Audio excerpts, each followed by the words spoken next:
Mukwano gwange Eddie Kenzo ogamba otya nkukulisaayo nnyo gy'obadde nga ogenze okunoonyezaayo ku mubaka wa NRM obuwagizi naye ng'ekisinga obukulu wabadde ogenza okwetega munnange ate pulezidenti gwe waakamala okusisinkana n'akuzizika ekijinji nti copyright ekkiriziddwa n'ojaganya nnyo n'ogamba abantu nga totegedde nakye wabadde ofunye wa Museveni bambi nakusaasidde nnyo nga nkulaba oyaayaana olwana olafuubana okulaba nti opafomingira ku mukulembeze wa Uganda. Ndowooza onzijukira bulungi era ontegeera bulungi nnyo. Ndowooza ojjukira ali ku Old Kampala mu Contact Films nga tukola akayimba kannategedde ne tuvaawo ne tukola Lonely nga ndi ne Kim XP.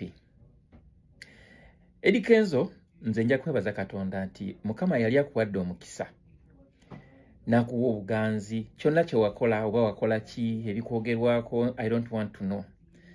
What I want to appreciate is your effort towards what you had already achieved.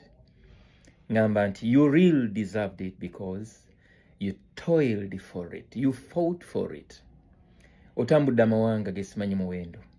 Osisinkanya abantu ab'ebitiibwa besimanyi muwendo. Weggadde ku bakazi ab'ebitiibwa n'abalungi besimanyi muwendo.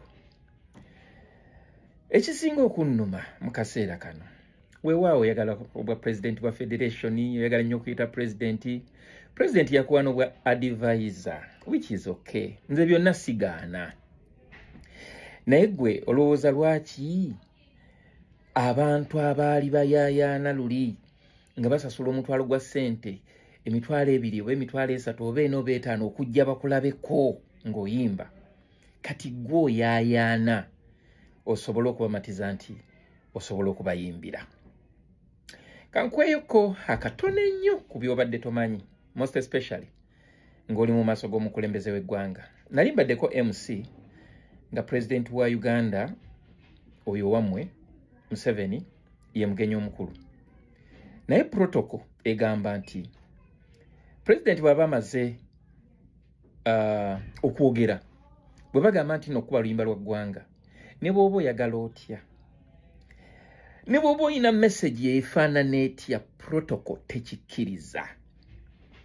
Ekisooka yabadde ensobi kubanga nawulidde nga ebadde nga ndowooza kalabalaba omukolo ng'agamba nti Eddie Kenzo kapamala okuba oluyimba lw'eggwanga pulezidenti agende kubanga okuperformingira president was not the main issue. Museveni tanyumirwa byoyimba. Museveni tanyumirwa byoyimba. Mukwano gwange Kenzo teweerimba nti wadde oyimbira Museveni kyayagala kuwuliriza byoyimba. No. Museveni bw'abanga wakuliriza music awuliriza music oli omukadde owaba Christopher Sebadduka actually yawulirizanga nnyo Radio Sapiensia nga kukyaliko omusajja gwe bayitanga John Sentongo yakubako ne ku ssimu n'asaba n'akayimba kati oyo music wammwe stamina simanya biki tebimunyumira era tosobolaga nti omuperformingira mbu talabika. He is not interested in your music. He cannot even be there and crave for your music. So teweerimba nga nti ogenda mu performingira mbu asanyuke. No. He knows why he appointed you. He knows why you cannot access him as you wish. He knows why you are where you are. Amanyi nti gy'oli bw'aba akwetaaga ajja kuyita. There is no way you can show that wabadde oyagala okukakasa. Actually, Museveni akuyeyambisa akukozesa. Naye ate gwe tosobola kumukozesa. Njagala odde mu nnyumba yo weebuulirire okimanye nti nno mpozi ngeri gy'olina kakalica kali ke bagamba ak'Olunyarwanda simanyi oba kituufu oba si kituufu. With that code, maybe yes, but don't you ever think nti with your art nti Museveni alina kyayinza okuba nga akweguyako just because as he has used many Ugandans, he can as well use you. And after, he will put you where you rightly belong. I don't want you get me wrongly.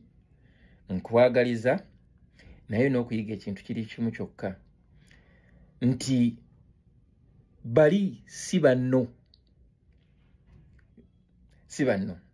n'ekirala empisa embi ne bw'ofuuka kabaka oba ne bw'ofuuka omukulembeze wa Uganda era osigala nga olina empisa embi. Ekikolwa ky'okusindiikiriza omuntu eyabadde azze ng'akugamba nti oba pulezidenti agenda baagala kuba national anthem, ekyo kye wakoze kifaanagana n'ekikolwa kya Zinedine Zidane kye yakola mu World Cup omwaka ngwerabidde bwe yakuba omutwe musambi munne ne bamuwa red card n'afuluma.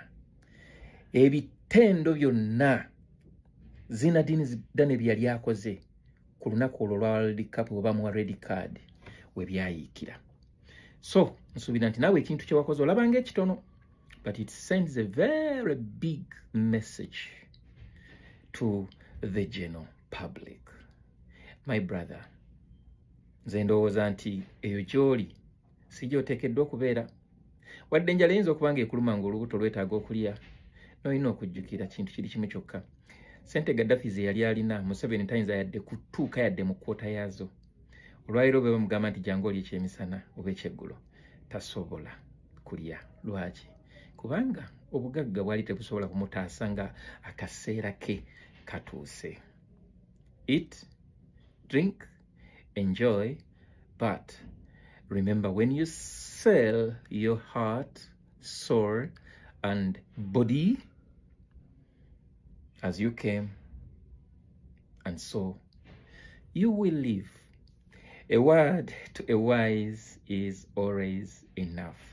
Nze mutabani wa Mbega Lucius Matovu Junior. Mukama akumpera.